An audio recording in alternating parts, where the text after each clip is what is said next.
Hi, I'm Ed Alexander, attorney with Alexander Abramson. We're going to talk today about finding a business. This is video 3 in our video series about buying a business.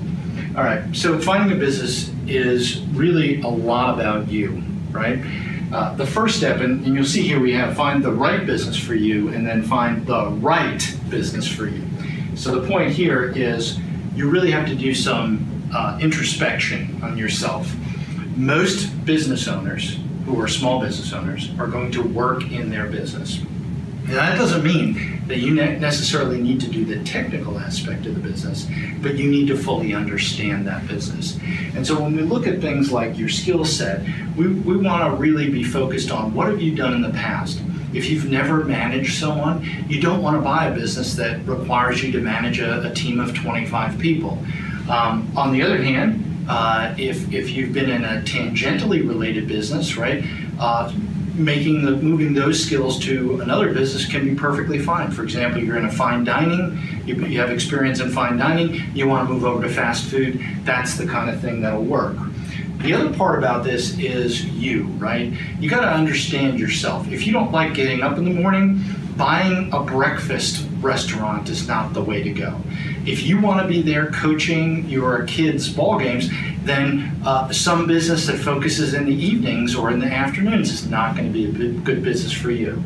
But it's understanding why you're doing this and then what you bring to the table that matters. Okay, so that's the focus on you. Then there's the focus on the right business for you.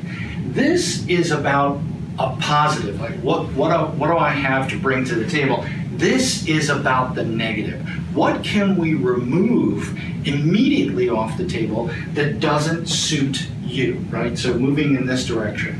Now, in that process, you're invariably going to come across businesses where the business is represented by a broker, or you might actually contact a broker to represent you. Working with a broker is something that most people will do when they buy a home, but not necessarily when have experience doing it with a business. And so understanding that relationship is key. You have different types of brokers out there. You have a single agent broker, which is a broker who represents his client. Anything you say, do, or communicate with that broker is effectively communicating to the broker's client. So in this case, you're telling the seller. If you tell the broker, I would pay $10,000 more, and that broker is a single agent broker, he is required to tell his client that you would pay $10,000 more. Now, you can have a broker, it can be a buyer's broker, and then you're going to compensate that broker, or you can have, also in the state of Florida, what's called a transactional broker. And that broker neither represents the buyer nor the seller, but they try to put the deal together. They have to keep the information confidential from the buyer to the seller, and the whole idea is to make the deal work. That's it for this video. In our next video, we're going to talk about doing a preliminary investigation on the business that you find. Thanks.